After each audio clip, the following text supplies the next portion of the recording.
a name. What's in a name?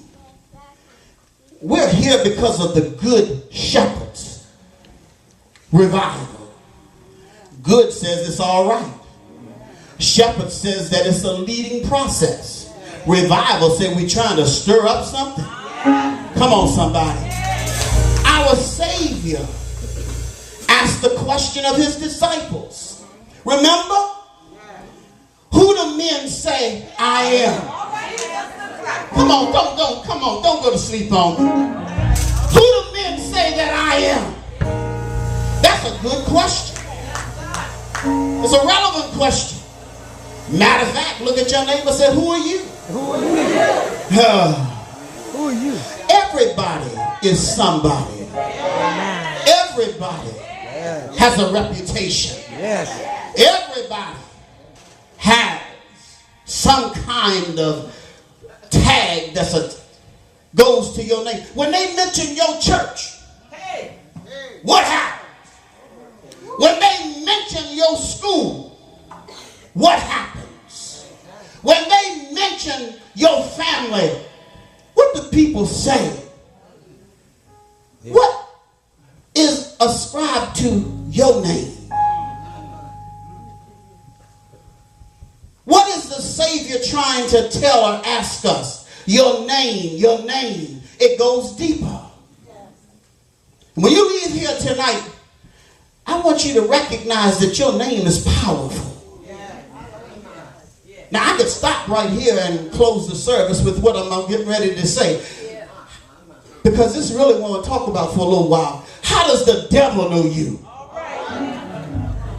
No, come on, somebody, y'all still ain't got it. How does the devil know you? This is going to get deep here. How does heaven know you? How you known? What kind of reputation do you have? Everybody's got one. You know there's name droppers. You ever met one of them? They act like they know everybody, but they really don't know nobody. Come on, somebody. You ever seen a name dropper? They'll drop a name in a minute. Act like they know everybody. You got to watch folks who are name droppers.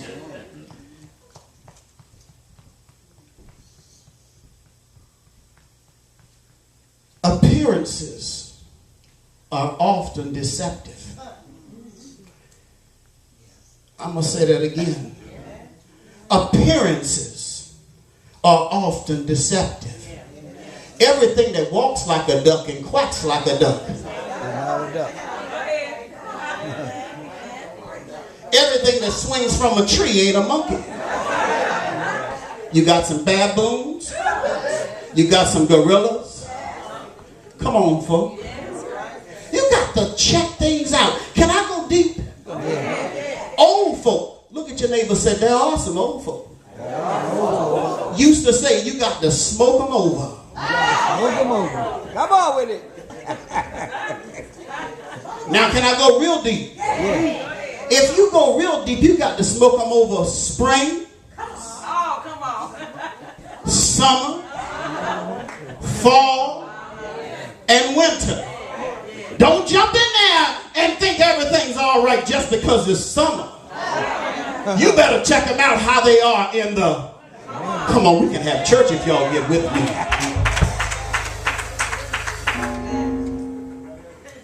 What am I? Who am I? What is my business? What am I here to do? Why am I here?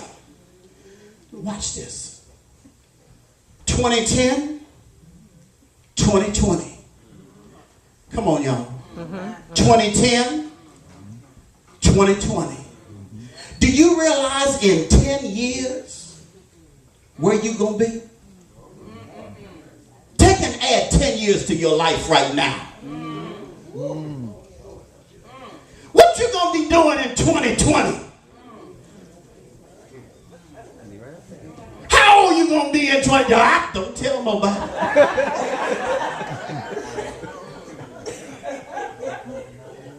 A whole decade. What kind of footprint are you leaving in the celestial sands of time? Everybody is leaving something.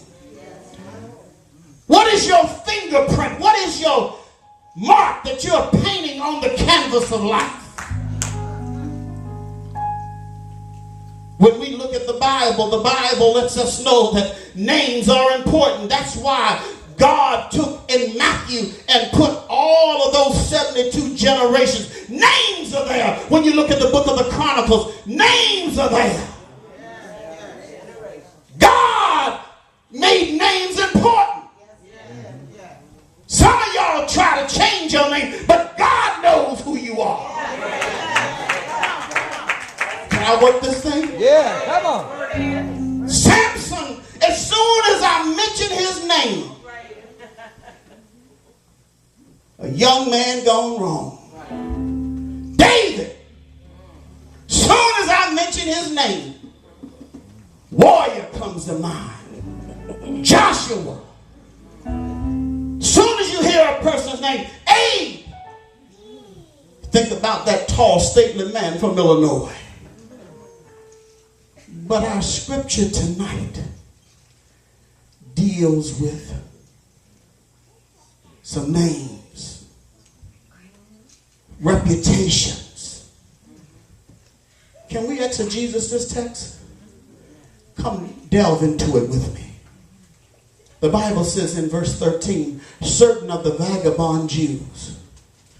And that lets us know that the Jews were vagabonds. Vagabonds, for those of you who don't know what a vagabond is, you ever met somebody that's like a rolling stone?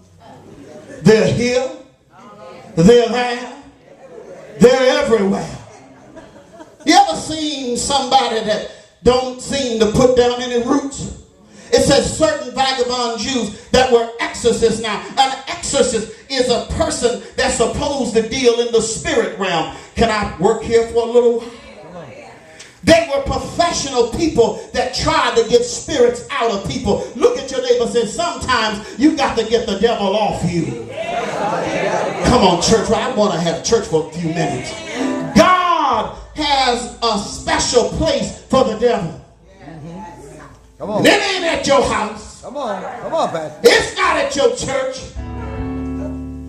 Some of us brought him with us tonight. All right, then. Left him outside and waiting for him to come and pick him back up. You got to watch the devil. He'll walk to church. Yes, he will. Yes, He'll hitch a ride to church. yeah. And if you're not careful, look at the person sitting beside you. Don't say nothing. All right now. All right. Tell it like it is. Here's what's going on. Something powerful has happened in the 19th chapter. It jumps off in the 18th chapter. Aquila and Priscilla, they have made known that there's some things missing in people's lives. And we can go to church and there's things that are missing in our lives. You know, we got our church dress, we got our church due, we got our church nails, we got our church Bible. Some of y'all got a church face. Come on with it. Better stop your mess. Aquila and Priscilla, check out what they say to this young man. He said, you lack one thing. Then when you jump down to the 19th chapter and the 2nd verse, a profound question is asked. And brothers and sisters, a whole lot of us are worried more about what church we go to than to answer this 2nd verse. They asked a question. Can I read it with you? Yeah. Dare I read it in your hearing? Lord, help me if you please.